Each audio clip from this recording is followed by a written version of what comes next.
फिर एक बार प्रभु यीशु मसीह के नाम में आप सबों का स्पिरिचुअल बुलेटिन में मैं स्वागत करता हूँ। आज लॉकडाउन का 32वां दिन है, 32nd डे ऑफ लॉकडाउन। कैसे मेरे भाई बहन, सब ठीक है? परमेश्वर बहुत अच्छा है, वो आपके साथ है। जब वो आपके साथ है तो आपको डरने की जरूरत नहीं है। क्या आपका विश्वास है? परमेश्वर पर जो विश्वास करते हैं वो किसी मरीज से, बीमारी से या कोई भी परिस्थिति से कभी नहीं डरते हैं। इसलिए प्रियो, चिंता मत करो। आइए हम प्रार्थना करें। प्यारे प्रभु, फिर एक बार हम तेरे चरणों के पास आते हैं। हम तेरा धन्यवाद करते हैं प्रभु। फिर एक अवसर आपने हम सबों को दिया कि हम आपके वचन के ऊपर में मनन करें, वचन को सुने और आपके वचन को सुनकर के प्रभु हम अपने आप में एक शक्ति को प्राप्त कर सके, क्योंकि आपके वचन में वो सामर्थ्य है प्रभु जो हमारे जीवन को बदल सकती है, हमारे परेशानी, चिंता, टेंशन को दूर कर सकती है। मेरे जो भाई बहन लोग इस समय प्रभु तेरे वचन को सुनने जा रहे हैं, उन हर एक को आप आशीष दीजिए। प्रभु यीशु के नाम से इस प्रार्थना को मैं मांगता हूं, करके सुन और कबूल कर, आमीन। फिर एक बार आपके घर में आकर के आपके साथ बात करते हुए मुझे बड़ी खुशी है। मेरा विश्वास है प्रियो कि परमेश्वर इन वचनों के द्वारा आप सबों को आशीष दे रहा है। आप में से बहुत सारे लोगों ने लाइक, कमेंट किए हैं, कई लोगों ने फोन करके बताया है कि परमेश्वर उनको बहुत ऐसे आशीष दे रहे हैं, क्योंकि वचन में लिखा है कि परमेश्वर का वचन ताया हुआ है, वो कभी खाली हाथ वापिस नहीं आता है। इसलिए मेरे प्रिय भाई और बहनों, डरो मत, केवल परमेश्वर के ऊपर में विश्वास रखो। आइए आज फिर एक बार हम परमेश्वर के वचन की तरफ में देखेंगे। पिछले 5 दिनों में हमने देखा, पहले दिन हमने देखा याबेज की प्रार्थना, दूसरे दिन हमने देखा इज़रा की प्रार्थना, उसके बाद हमने देखा यहोशापात की प्रार्थना नंबर 1, फिर यहोशापात की प्रार्थना नंबर 2, उसके बाद कल हमने देखा था सुलेमान की प्रार्थना, याद है ना? आज हम लोग देखेंगे यिर्मयाह की प्रार्थना। कैसे यिर्मयाह ने प्रार्थना की और कैसे परमेश्वर ने उसकी प्रार्थना को सुन लिया। ये परमेश्वर आपकी और मेरी प्रार्थना को भी सुनता है, इस बात को हम कभी ना भूलें। दुनिया में कुछ भी होने दो प्रियो, लेकिन आपका विश्वास अगर परमेश्वर के ऊपर में है, आप डगमगाने वाले नहीं हैं। प्रभु आप सबों को आशीष दे। आइए हम परमेश्वर के वचन की तरफ अपने ध्यान को लगाएंगे। यिर्मयाह की पुस्तक उसका 32 अध्याय, यिर्मयाह चैप्टर 32, यिर्मयाह 32 अध्याय उसके 17 पद से हम लोग देखेंगे। बीच में कुछ पदों को हम छोड़ देंगे, लेकिन जो महत्वपूर्ण है उन बातों को हम लोग आज देखेंगे। 17 पद में इस प्रकार से प्रार्थना की शुरुआत यिर्मयाह करता है। कैसे? हे परमेश्वर, तूने बड़ी सामर्थ्य से आकाश और पृथ्वी को बनाया है, तेरे लिए कोई काम कठिन नहीं है। देखिए प्रार्थना कैसी शुरुआत करता है यिर्मयाह। हे परमेश्वर, तूने बड़े सामर्थ्य से आकाश और पृथ्वी को बनाया है, तेरे लिए कोई भी काम कठिन नहीं है। आकाश और पृथ्वी को बनाने वाला परमेश्वर आपका और मेरा परमेश्वर है। इस परमेश्वर के लिए कोई भी काम कठिन नहीं है, सब कुछ आसान है, क्योंकि वो निर्माण करता है। जिस परमेश्वर ने आपको और मुझे बना करके इस पृथ्वी के ऊपर में रखा है, वो परमेश्वर सर्वशक्तिमान है। 18 पद में इस प्रकार से लिखा है, बहुत अच्छा वचन है, अंडरलाइन कर लीजिए। तू हजारों पर करुणा करता रहता है करुणा किया ऐसा नहीं लिखा है, करुणा करूंगा ऐसा नहीं लिखा है, लेकिन ऐसा लिखा है तू हजारों पर करुणा करता रहता है। मुझे सुनने वाले मेरे प्यारे भाई और बहन, आज आपको और मुझे परमेश्वर की करुणा की जरूरत है, उसकी दया की जरूरत है, उसके अनुग्रह की जरूरत है। और ये परमेश्वर करुणा लगातार करने वाला परमेश्वर है, क्योंकि वो आपसे और मुझसे इसलिए बहुत प्रेम रखता है, क्योंकि वो जानता है कि इस मनुष्य को मैंने अपने स्वरूप में बनाया है, ये मेरे स्वरूप में बनाए गए लोग हैं, इसलिए परमेश्वर जरूर हम पर करुणा करेगा। उसके बाद 19 पद में जब हम जाते हैं तो देखिए, वहां पर मैं आपको 2 महत्वपूर्ण बातें बताऊंगा। वहां लिखा है तू सामर्थ के काम करने वाला परमेश्वर है। सामर्थ के काम केवल परमेश्वर कर सकता है। आज हमको परमेश्वर के सामर्थ के काम देखने की जरूरत है। दुनिया परेशान है, गांव, नगर, जिला, राज्य सब परेशान है, डॉक्टर लोग परेशान है, साइंटिस्ट लोग परेशान हैं, देश के नेता लोग परमेश्वर की तरफ में आशा से देख रहे हैं कि कुछ तो भी परमेश्वर करे। इस वचन में लिखा है प्रियो कि हे परमेश्वर, यिर्मयाह प्रार्थना कर रहा है, हे परमेश्वर तू सामर्थ के काम करने वाला परमेश्वर है। ये यिर्मयाह का विश्वास था। और पहली बात वो बताता है इसमें, तेरी दृष्टि मनुष्य के सारे चाल चलन पर लगी रहती है। सुन रहे आप लोग? परमेश्वर की दृष्टि हर एक मनुष्य के चाल चलन पर लगी रहती है, आपके भी और मेरे भी। परमेश्वर देखता है आपका और मेरा चाल चलन कैसा है। मेरे भाई, मेरी बहन, जो आप मुझे सुन रहे हो, आप कोई भी धर्म के हो, कोई बात नहीं है, लेकिन आप ये तो विश्वास करते हो कि एक परमेश्वर है, और ये परमेश्वर जो है मनुष्य के चाल चलन के ऊपर में नजर लगाए रहता है, तो देखते रहता है किसका चाल चलन कैसा है। और दूसरी बात, तू हर एक को उसके चाल चलन और कर्म का फल भुगताता है। केवल चाल चलन को ही देखता नहीं परमेश्वर, लेकिन हम किस प्रकार से चलते हैं उसका कर्म का फल परमेश्वर भुगताता है। अगर अच्छे काम आप करेंगे, अच्छा फल परमेश्वर देगा, बुरे काम करेंगे, बुरा फल आपको मिलेगा।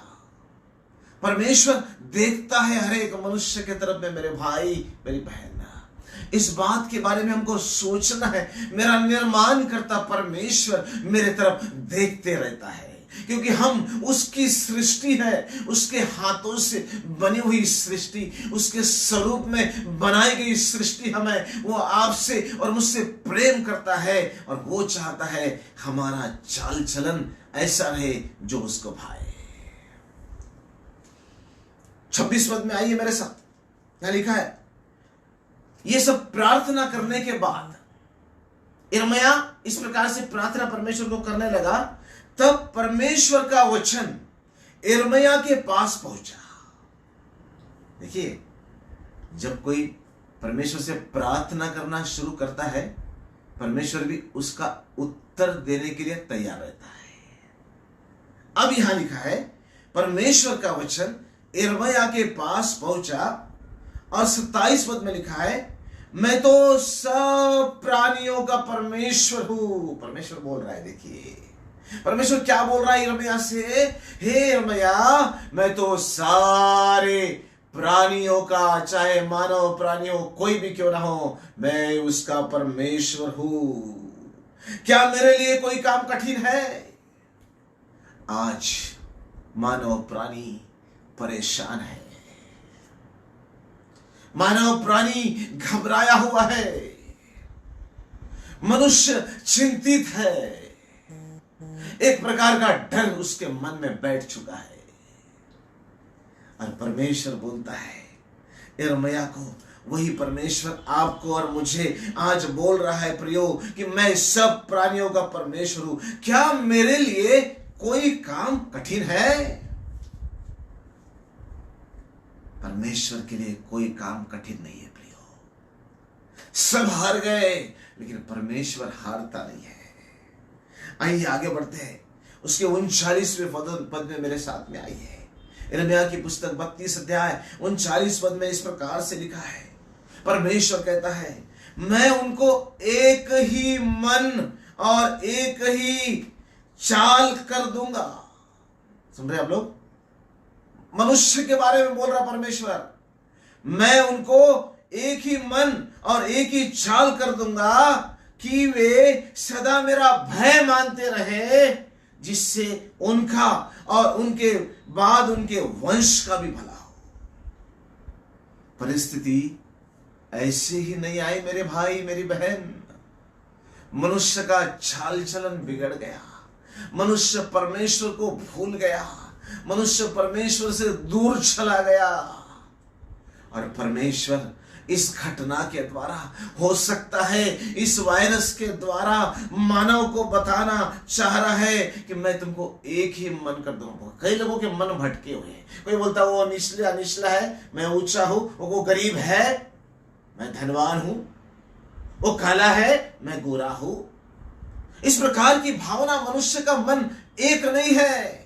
वो अलग अलग नजरिए से इंसान को देखता है। और परमेश्वर इस वायरस के द्वारा हमको एक बात सिखाना चाहते हैं। ये वायरस ना धनवान को देखता है, ना गरीब को देखता है, ना काले को देखता है, ना गोरे को देखता है, ना छोटे को देखता है, ना बड़े को देखता है। हर एक के ऊपर में हावी होता जा रहा है। लेकिन परमेश्वर बोल रहा है, हे मानव, अपने आप को जांच, अपने आप को परख। मेरे दृष्टि में हर एक मनुष्य जो है एक समान है। आप एक हो जाइए, किसी को भी निचले दर्जे का या तुच्छ ना समझे। हम मानव को मानव समझे, क्योंकि सारे मानव जाति को मैंने बनाया है, ये बताना चाह रहे परमेश्वर यहाँ पर। और वो कहते हैं कि मैं जब एक कर दूंगा सबको, सब मानव एक हो जाएंगे, उनकी चाल एक हो जाएंगी, तब मैं उनका और उनका वंश का भला करूंगा।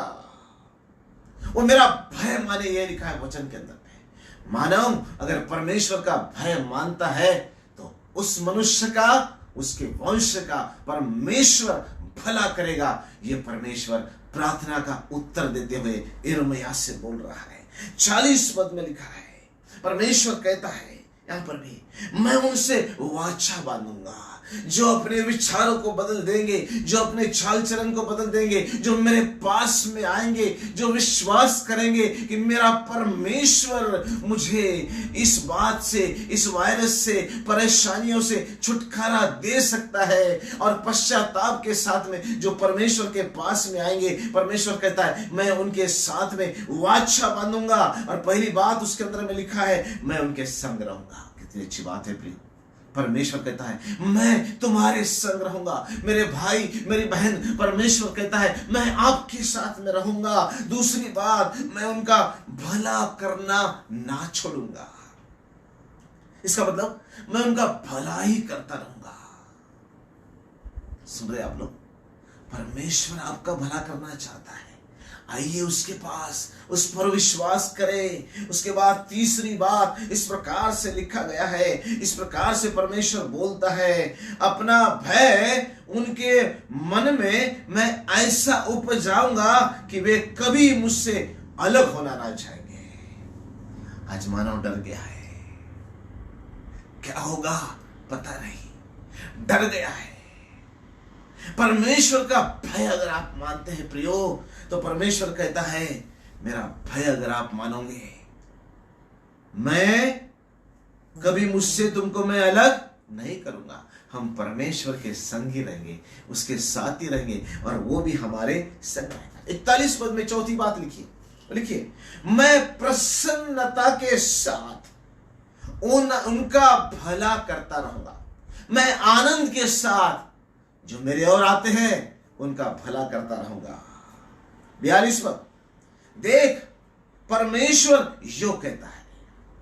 क्या कहता है? जैसे मैंने अपने इस प्रजा पर यह सब बड़ी विपत्ति डाल दी, वैसे ही निश्चय इनसे वह सब भलाई भी मैं करूंगा। भले ही आज आप विपत्ति में होंगे, घर के अंदर में बंद होंगे, घर में तंगी होगी, आमदनी बंद होगी, लेकिन परमेश्वर कहता है अगर आप मेरे पास आते हो तो ये वादा है परमेश्वर का कि मैं सबके साथ में भलाई करता रहूंगा, भलाई मैं करूंगा। क्या आप चाहते परमेश्वर आपकी भलाई करे प्रियो? उसके पास आ जाइए। कम बैक टू गॉड, अपने निर्माण करता परमेश्वर के पास में आ जाइए। 43 पद में इस प्रकार से लिखा है, मैं उनके दिनों को लौटा ले आऊंगा। परमेश्वर की ये वाणी है।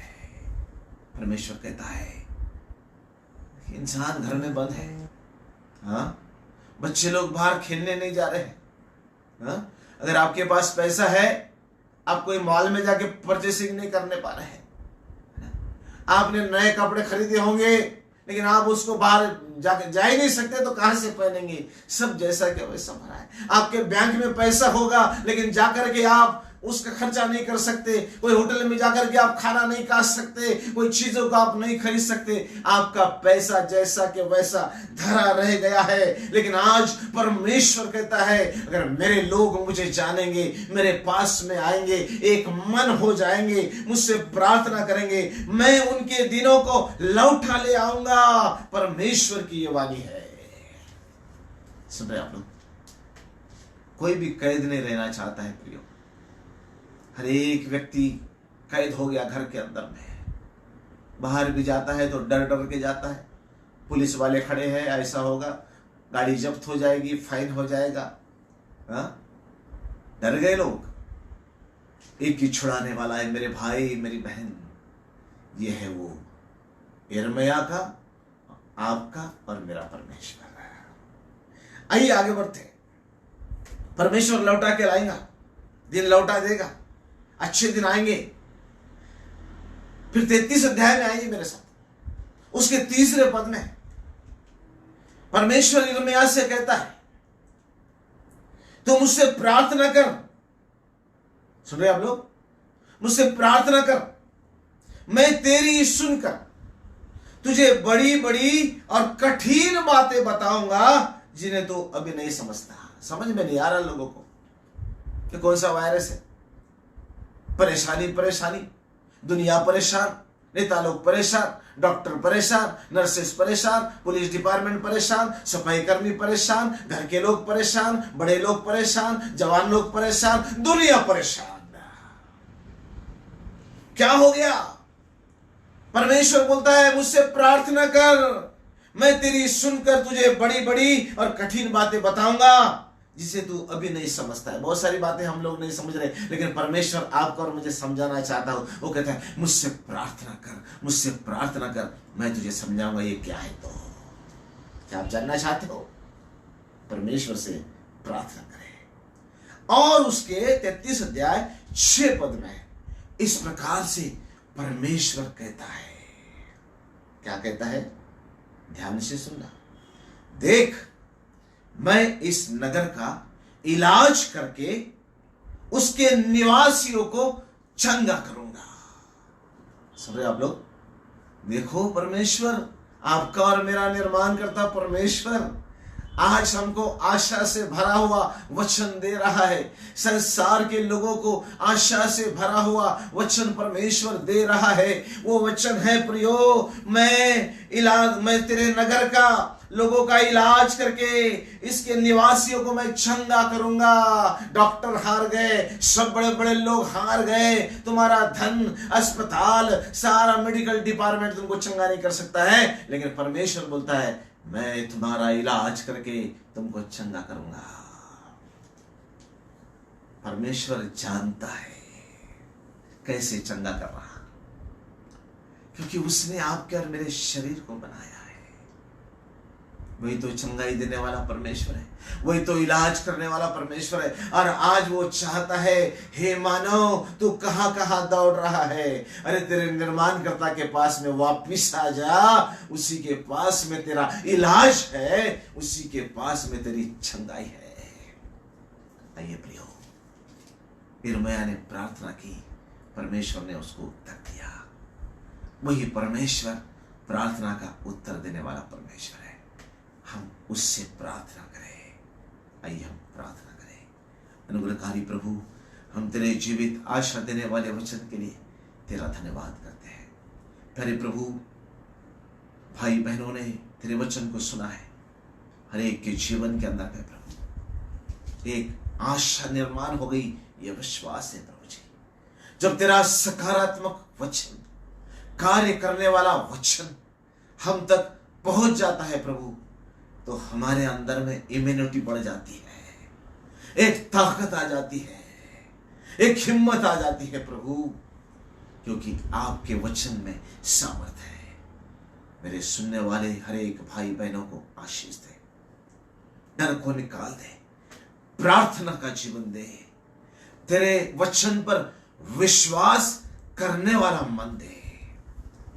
प्रभु हर एक को आशीष दे, हर एक को सुरक्षित रख। अगर कोई बीमार होगा उसको चंगा दे, कोई डर रहा होगा उसके डर को निकाल दे। प्यारे प्रभु,